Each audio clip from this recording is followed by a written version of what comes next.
നമസ്കാരം, വാർത്തകളിലേക്ക് സ്വാഗതം. ഞാൻ സുരേഷ് ശ്രീധർ. പ്രധാന വാർത്തകൾ.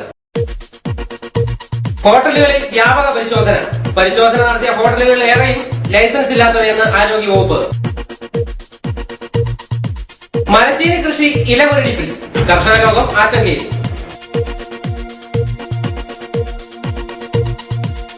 ബയോ ജനറേറ്റർ പണിമുടക്കി, കുറവലങ്ങാട് പഞ്ചായത്ത് ബസ് സ്റ്റാൻഡ് കൂരിരുട്ടിൽ. കല്ലറ മേഖലയിൽ പാടശേഖരങ്ങൾ അപ്രത്യക്ഷമാകുന്നു. പ്രധാന അധ്യാപകരെ തടഞ്ഞ സംഭവം മാഞ്ഞൂർ സൗത്ത് ഗവൺമെന്റ് സ്കൂളിൽ DDE നേരിട്ടെത്തി. വാർത്തകൾ വിശദമായി. കുറവിലങ്ങാട് പഞ്ചായത്തിലെ ഹോട്ടലുകളിൽ വ്യാപക പരിശോധന. തോട്ടുവായി 2 ഹോട്ടലുകളും ബംഗാളികൾ താമസിക്കുന്ന കെട്ടിടവുമാണ് പരിശോധിച്ചത്. പരിശോധിച്ച ഹോട്ടലുകൾ ലൈസൻസ് ഇല്ലാത്തവയെന്ന് ആരോഗ്യവകുപ്പ് പറഞ്ഞു. മതിയായ ക്രമീകരണങ്ങൾ ഒരുക്കാൻ ഹോട്ടലുകൾക്കും താമസ സ്ഥലത്തിനും 2 ദിവസത്തെ സമയം. കോഴിയിറച്ചിയിൽ നുരയ്ക്കുന്ന പുഴുവിനെയും പാലിൽ ചത്ത ഈച്ചയെയും കണ്ടെത്തിയതിന് പിന്നാലെയാണ് വ്യാപക പരിശോധനയുമായി രംഗത്തെത്താൻ ആരോഗ്യവകുപ്പ് നിർബന്ധിതരായത്. ചൊവ്വാഴ്ച തോട്ടുവായിലുള്ള ഹോട്ടലുകളും ബേക്കറികളും കേന്ദ്രീകരിച്ചായിരുന്നു ആരോഗ്യവകുപ്പിന്റെ പരിശോധന.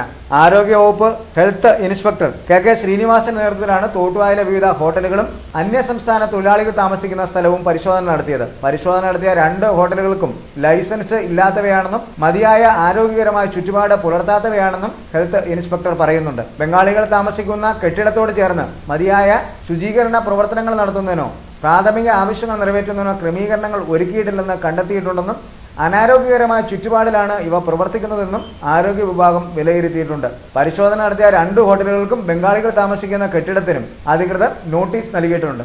2 ദിവസത്തിനകം മതിയായ സാനിറ്ററി ക്രമീകരണങ്ങൾ പൂർത്തീകരിക്കാനാണ് ആരോഗ്യവകുപ്പിന്റെ നിർദ്ദേശം. എന്നാൽ ലൈസൻസ് ഇല്ലാതെ പ്രവർത്തിക്കുന്ന സ്ഥാപനങ്ങൾക്കെതിരെ നടപടികൾ കർശനമാക്കുന്നതിനോ ആരോഗ്യവകുപ്പ് മെല്ലപ്പോക്ക് നയമാണ് സ്വീകരിക്കുന്നത് എന്ന ആക്ഷേപവും ഇതിനിടെ ഉയർന്നിട്ടുണ്ട്. മരച്ചീനി കൃഷി മുരടിപ്പിൽ.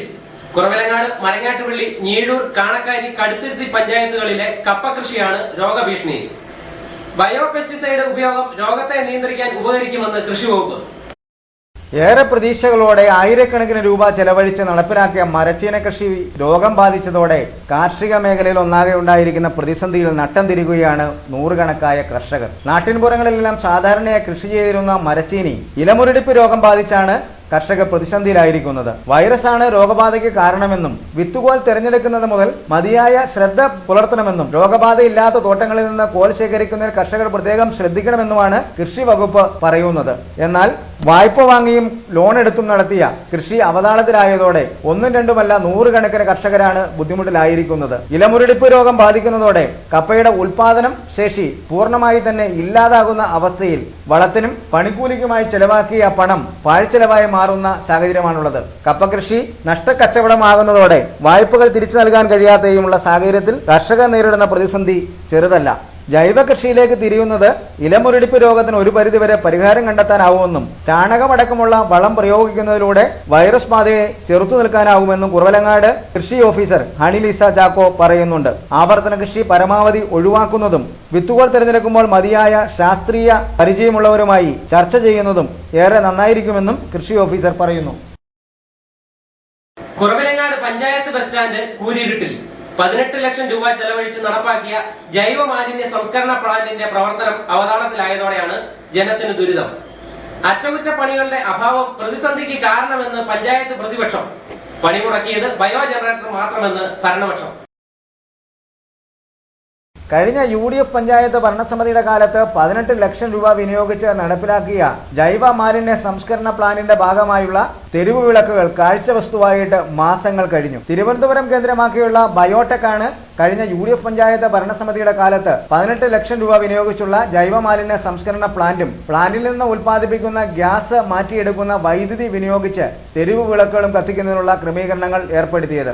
2007 നടപ്പിലാക്കിയ പ്രവർത്തനങ്ങൾ 2011 വരെ മാതൃകാപരമായ രീതിയിൽ നടപ്പിലാക്കുകയും സംസ്ഥാനത്ത് തന്നെ ഏറെ ചർച്ചകൾക്ക് വഴിതെളിക്കുകയും ഒട്ടേറെ ഗ്രാമപഞ്ചായത്തുകൾ കോട്ടയം ജില്ലയിലടക്കം കുറവലങ്ങാടിനെ അനുകരിച്ച് ജൈവ മാലിന്യ സംസ്കരണ പദ്ധതികളുമായി രംഗത്ത് എത്തുകയും ചെയ്തിരുന്നു. പദ്ധതിയുടെ ഭാഗമായി 50 തെരുവുവിളക്കുകളാണ് കുറവലങ്ങാട് ഗ്രാമപഞ്ചായത്ത് ബസ് സ്റ്റാൻഡിൽ സ്ഥാപിച്ചിരുന്നത്. പദ്ധതി പ്രവർത്തനം അവതാളത്തിലായതോടെ ഈ തെരുവുവിളക്കുകൾ ഒന്നാകെ മിഴിയടയ്ക്കുകയും സ്ഥാപിച്ചിരുന്ന തെരുവുവിളക്കുകൾ പലതും നശിക്കുകയും ചെയ്തിരിക്കുന്ന സാഹചര്യമാണ് ഉണ്ടായിട്ടുള്ളത്. കാലാകാലങ്ങളിൽ ബന്ധപ്പെട്ട ഏജൻസിയെ കൊണ്ട് മതിയായ രീതിയിൽ അറ്റകുറ്റപ്പണികൾ നടത്തുന്നതിൽ നിലവിലുള്ള ഇടതുപക്ഷ പഞ്ചായത്ത് ഭരണസമിതി വീഴ്ച വരുത്തിയതാണ് തെരുവുവിളക്കുകൾ നശിക്കുവാനും പദ്ധതി അവതാളത്തിലാകുവാനും കാരണമായതെന്ന് പദ്ധതി പ്രവർത്തനങ്ങൾക്ക് നേതൃത്വം നൽകിയ മുൻ ഗ്രാമപഞ്ചായത്ത് പ്രസിഡന്റും ഇപ്പോഴത്തെ പഞ്ചായത്ത് അംഗവുമായ PC കുര്യൻ പറയുന്നു.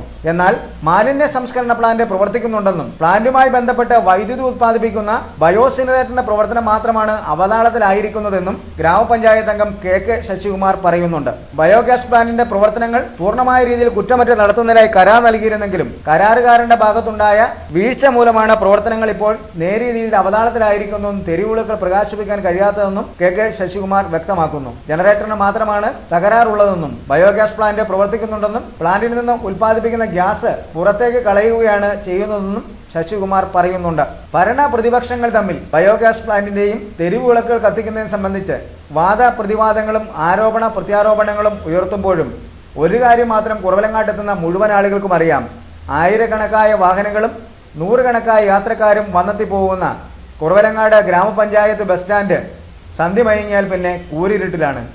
അധികൃതരെ അനാസ്ഥ വെടിഞ്ഞ് ജൈവ മാലിന്യ സംസ്കരണ പ്ലാന്റിന്റെ പ്രവർത്തനം കുറ്റമറ്റ രീതിയിൽ നടപ്പിലാക്കുകയും തെരുവുവിളക്കുകൾ പ്രകാശിപ്പിക്കുകയും ചെയ്താൽ ഈ ദുർസ്ഥിതിക്ക് പരിഹാരം കാണാനാവും എന്നുള്ളതാണ് യാഥാർത്ഥ്യം. കല്ലറ മേഖലയിലെ പാടങ്ങൾ കൂട്ടത്തോടെ അപ്രത്യക്ഷമാകുന്നു. ജൈവ സന്തുലിതാവസ്ഥ അവതാളത്തിലാക്കുമെന്ന് ആശങ്ക. കല്ലറയിൽ പാടശേഖരങ്ങൾ അനധികൃതമായി മണ്ണടിച്ച് നികത്തുന്നു. കല്ലറ വെച്ചൂർ റോഡിൽ 2 മാസത്തിലേറെ പ്രായമെത്തിയ നെൽച്ചെടികൾ സ്ഥിതി ചെയ്യുന്ന പാടശേഖരങ്ങളാണ് വ്യാപകമായി നികത്തുന്നത്. 200 ഏക്കറോളം വരുന്ന പാടശേഖരത്തിൽ കുറെ ഭാഗങ്ങൾ ഇത്തരത്തിൽ നികത്തി എടുത്തു കഴിഞ്ഞു.